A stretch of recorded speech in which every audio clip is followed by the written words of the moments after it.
I'm assuming you can hear me. I'm not sure if you can hear them playing though.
So can you guys hear the kittens scrabbling around on the cardboard with their little claws?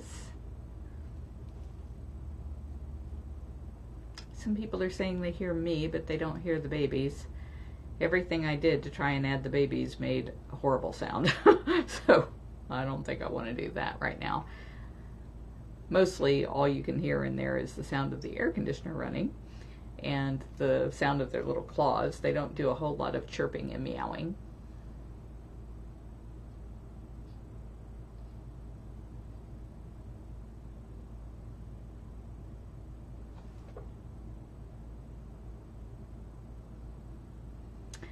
Yes, Penny, I am with you. It just kills me to see them in this tiny little cage because they have so much energy.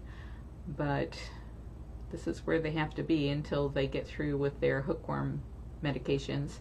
All of these guys come in with hookworms, and if that gets in the environment, you need a blowtorch to get rid of it. So it's a whole lot easier to take care of it while they're inside, and we can wash all of their blankets with bleach and disinfectants and all that good stuff so that they don't keep reinfesting themselves.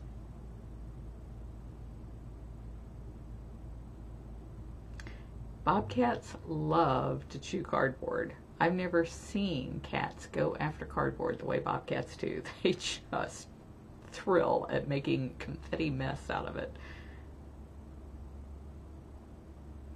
I was trying this out to see if it would work for the dodo. We were supposed to go live on the Dodo Impact today with Sabu the white tiger and Kali the golden tiger getting some snacks, and all of a sudden on my phone I couldn't do it. So I came in and my computer says that it can do it. So I'm not sure what's happening there, and I was checking to see if maybe we could do a Wirecast post to the people at the Dodo, because I know they would love seeing these cute little kittens. Assuming the cute little kittens come out from behind the pyramid. Earlier today when we first introduced them, they were running around and chasing each other all around it. It was so fun.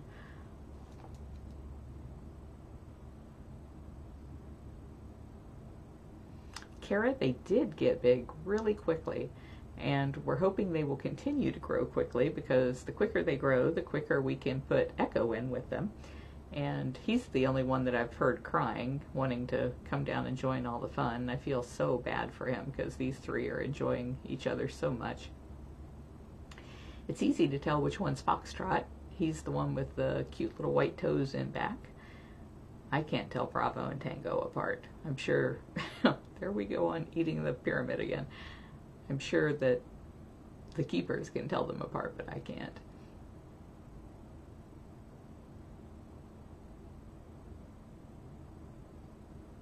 If you guys go to bigcatcams.com, that lists all of our webcams, and there are 2 webcams on these guys. There's one down at this end, and there's one down at the other end. So no matter which end of the cage they're in, you'll be able to see them.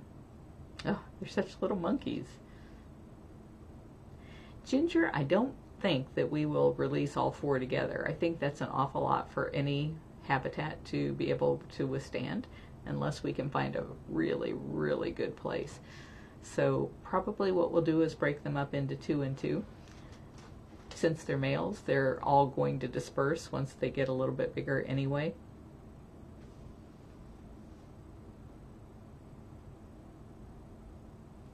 Bravo and Tango are brothers, and Echo and Foxtrot came from different mothers. So 3 different mothers, 3 different situations where the kittens got separated from their moms. And thankfully all of them ended up in rehab here so that they will actually be set free. One of the things that really annoys me about so many places that call themselves rehab centers is that they love getting baby animals in because that's how they make money. They take them around to schools and to fairs and events and use them as props to show off, you know, here's all the great things I do for animals. And when you have that kind of close bonding with them, then they don't make good release animals. And after a while, they can't use them because they become adults, and then it makes you wonder, well, what happens to them then? Because it's kind of weird, all my sound disappeared. What happens to them when they can't use them any longer, because they don't have the huge cages that we have where we can teach them to hunt and how to survive on their own and be able to monitor them the way our people do, to make sure, like with Aphrodite, that she's staying away from people and staying hidden whenever we're around. So I really think there ought to be a huge crackdown on people calling themselves rehabbers when that's not their primary intent when it comes to babies. And I love that the state is calling us more and sending more kittens here so that they really can get back to the wild, because that's where they belong.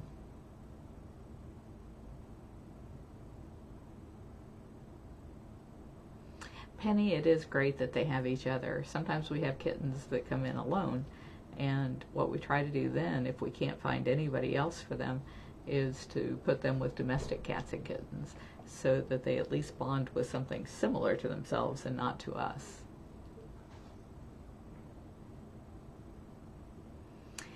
Sherry, I don't know that the mothers were killed so much as got separated, because with the case of Bravo and Tango, they got separated from their mom due to a fire up in North Florida, and so the mother may have gotten away with other kittens in the litter and left these 2 behind. Same thing happened with Echo, who came in from South Florida. There was another one where there was a fire, so we're hoping the mother got some of the kittens out of the burning area alive and just happened to leave this one behind. And then with Foxtrot, we don't think that his mother was killed. More than likely she was carrying him through somebody's yard and the dogs cornered her, and she had to drop the kitten to be able to save herself and the rest of her family, and so the dogs had the kitten cornered. And then by the time we got involved, 48 hours later, the mom was long gone. So we went back out to the site and tried to reunite them, but we couldn't find the mom, and the kitten didn't call for her and she wasn't calling for him. So that's why we decided to go ahead and bring Foxtrot back for rehab too. LB, thank you for posting that link.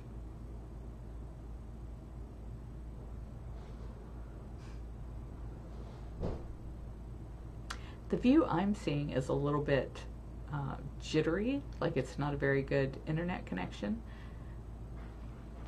Let me know if it looks that way to you guys. It could be just because my computer is doing so much right now.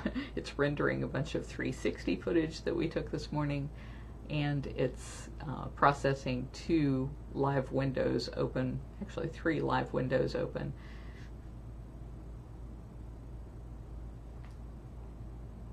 Lee, thank you for letting me know that it's fine on your end. I know you guys probably would have liked a much better view this morning when Brittany was filming live in the cat hospital when we first introduced them. But the problem is that as soon as you go in there, your signal just takes a nosedive. It hates that metal building. And the other thing was that she couldn't get close enough to the cage that you guys could see through the wire. And so when you have a bad signal and you're trying to look through cage wire, it can look kind of awful. But there was no mistaking the cuteness of how Foxtrot originally was hiding on her rabbit and being really still until she realized that these bigger guys were not, or he realized that these bigger kittens were not going to hurt him. And then he just came out and started rubbing himself all over them, and so it's just been nothing but bliss since then. They're such wildlings.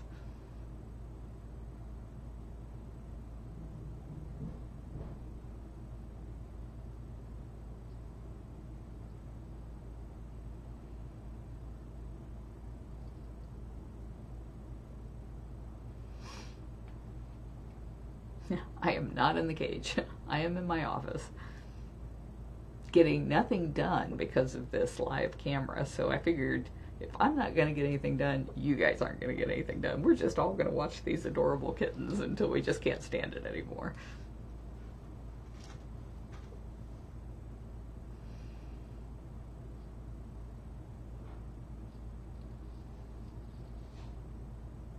Is Dr. Clay Wilson your vet, Penny? Paul asked how old these kittens will be when we release them back to the wild, and it varies. So usually I'm thinking it's about 18 months. They would stay with their mom for a good 1.5 to up to 3 years.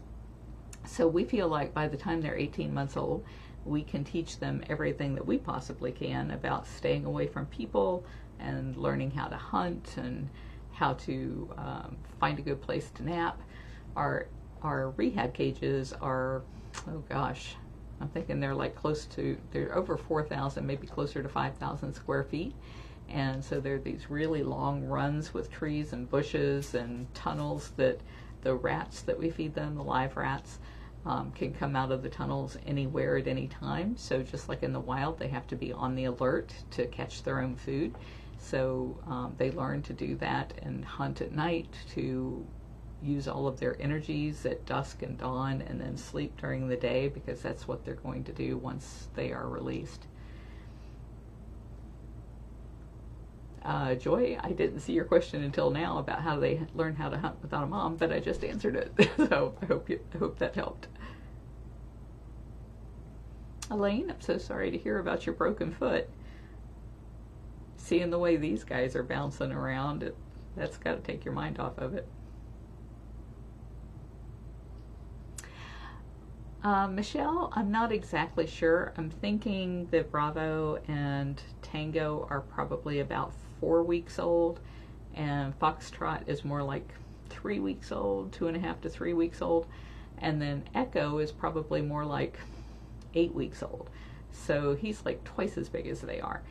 And we wanted little Foxtrot to build up a relationship with Bravo and Tango first, so that when we put Echo in there, Foxtrot doesn't get the brunt of being the tiniest in the group.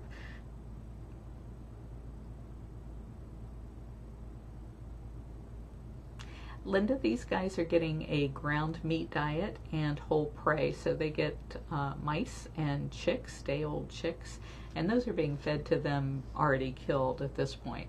But once they go out into our rehab enclosure outside, then they'll start doing their own hunting.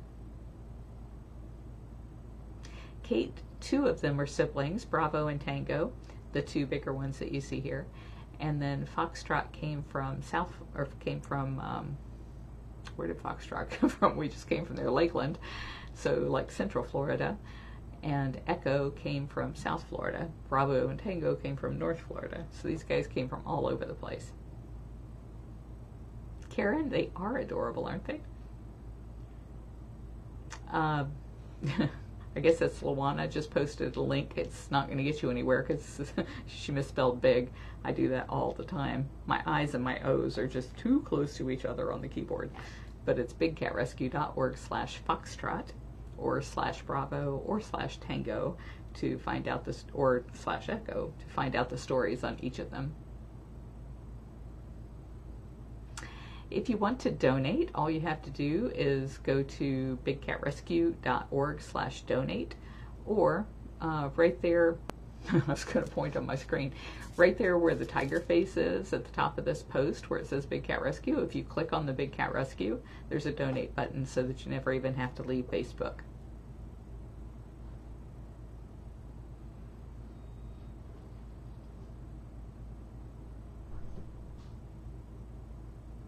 You would think I just have this on a continuous loop.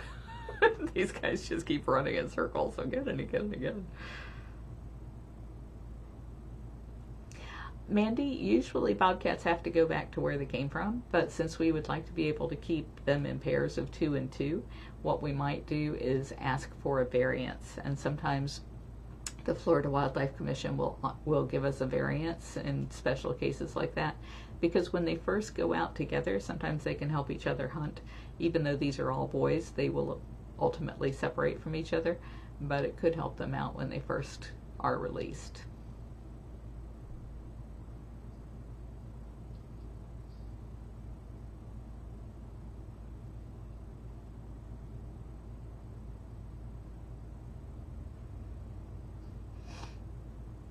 Ooh, who is this coming in? Looks like this might be Miss Catherine. Catherine is our operations manager and one of the rehab bobcat team.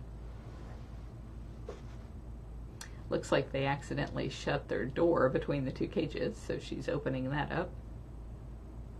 She's been watching them on her desktop to make sure that they're all getting along okay.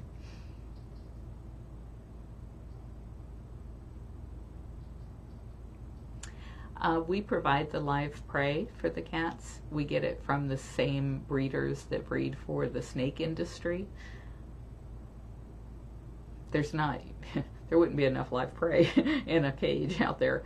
So when they go out into the rehab cages that are, like I said, I think they're 4,600 square feet, something like that. They have 1-inch chain link mesh so that the rats can't get out, and so that the kittens, when they're little like this, can't get out. But there would never be enough prey in an area like that to sustain a captive cat. So we have to constantly be supplying them with the mice and rats as they get bigger so that they can learn their hunting skills. If they're going to get bitten back by a rat, we want that to happen here where we can give them medical care.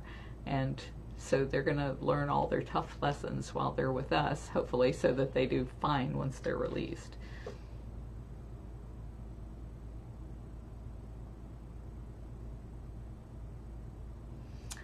Yes, Craig, when that serval was wandering around Tarpon Springs, the news came out because they know we have servals, and so even though they talked to me, I think they mostly just wanted to have video of the servals. And thankfully, Lauren was here that day. She was the operations manager, and so she was giving Hutch some snacks to show how tall they are. Servals can be very big, and how fast and aggressive they are whenever there's food involved. I understand that that cat was recaptured and returned to the owner. The neighbors say that cat gets out all the time.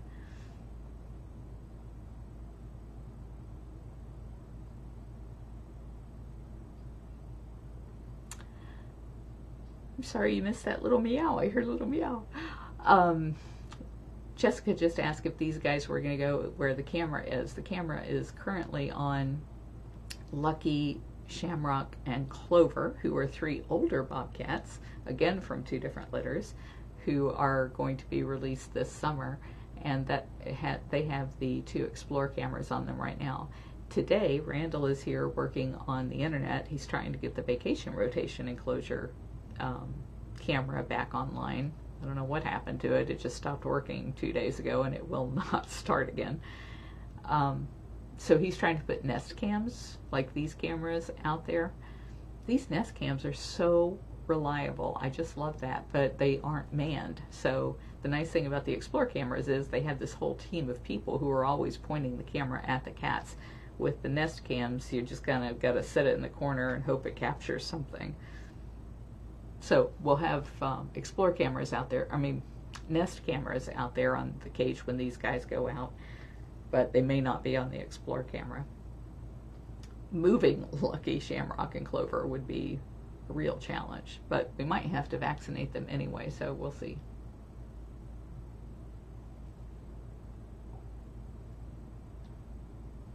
Linda, these little guys were all examined by the vet, but they're small enough that Jamie was able to hold them still just using those great big welder gloves. And so that was sufficient for him to be able to check their heart out and look in their ears and make sure they don't have any fleas or ticks. Of course, we treated them for fleas and ticks. And got a fecal sample and blood samples to make sure they don't have any kind of viruses that could hurt them or other cats in the wild if they were released.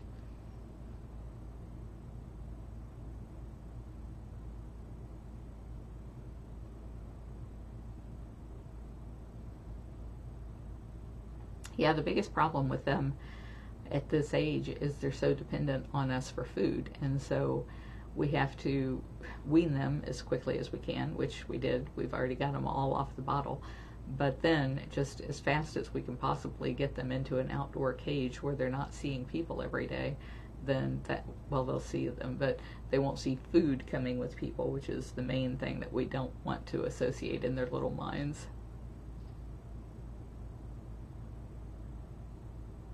Yeah, Echo was pretty scary. He was a lot bigger than these guys.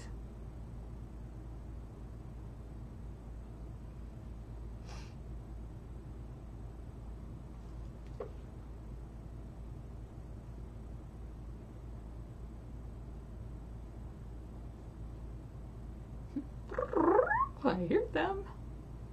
I didn't see Linda's question. Somebody said it was a great question, but I did not see it. Kathy says Echo was a tornado. Yeah, and Jamie does have very quick reflexes, Mandy. That's for sure.